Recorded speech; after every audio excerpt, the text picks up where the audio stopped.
Some countries don't exist because people live there. They exist because someone once drew a line on a map.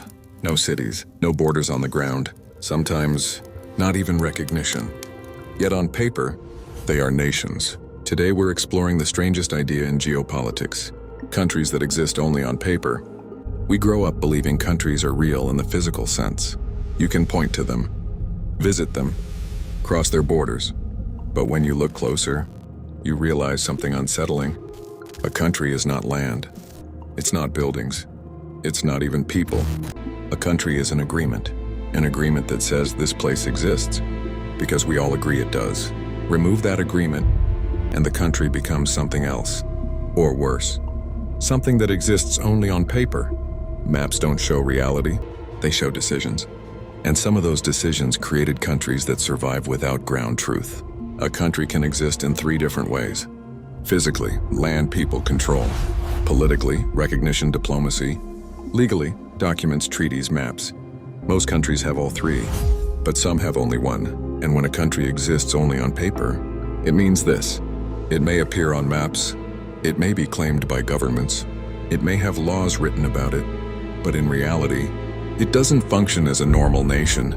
No full control, no clear borders on the ground, sometimes no seat at the global table.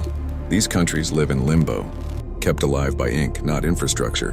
Recognition is everything. A country can control land, have millions of people, and still be treated as if it doesn't exist. On the other hand, a country can lack control, yet exist diplomatically because powerful nations say so. This is where paper countries are born. They exist because a treaty says they should, a war froze the situation, or changing the map would cause chaos. So the world chooses the safer option.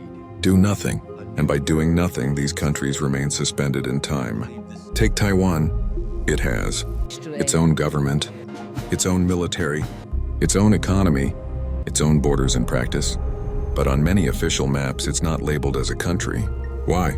Because recognition threatens balance. On paper, its status is complicated. In reality, it functions like any modern nation. This is the first paradox. A country that exists fully in reality but partially on paper. Now consider Western Sahara. It appears on maps. It has a name. It has a claim to independence, but it lacks full control over its land. Its borders exist mostly in legal arguments, not in physical enforcement. Different maps tell different stories. On paper, it exists. On the ground, it's contested. This creates a country that survives through documents, not dominance. Some countries exist on paper because logic says they shouldn't.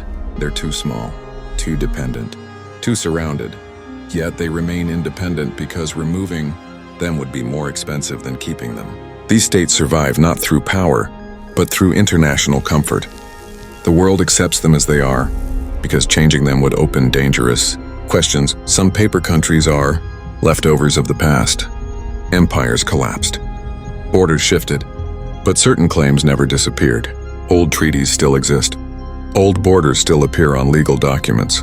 These ghost countries haunt modern maps. They are remembered legally, but forgotten practically. No armies, no embassies, sometimes no population, just a name and a claim. Why not erase these countries? Because erasing a country sets a precedent. If one disappears, others may follow. Conflicts reopen. Borders everywhere become negotiable.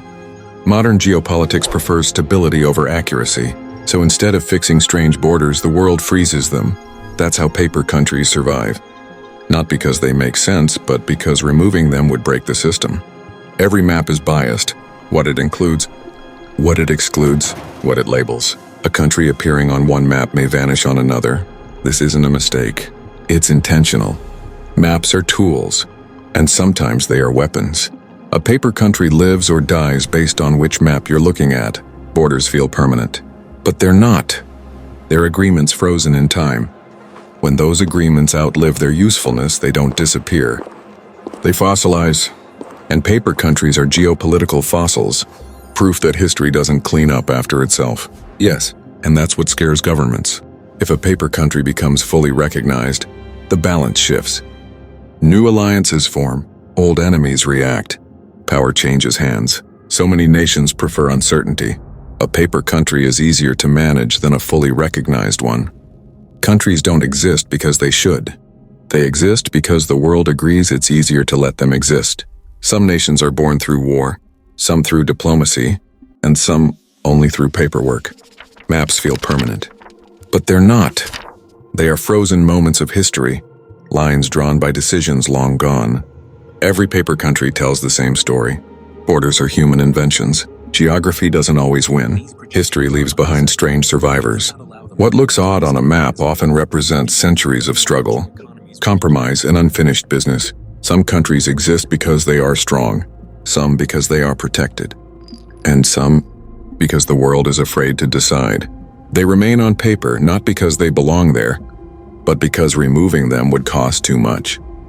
The real question isn't, why do these countries exist? It's, what happens when the world finally decides they shouldn't? If these hidden countries surprised you, imagine how many other secrets are still buried inside our maps.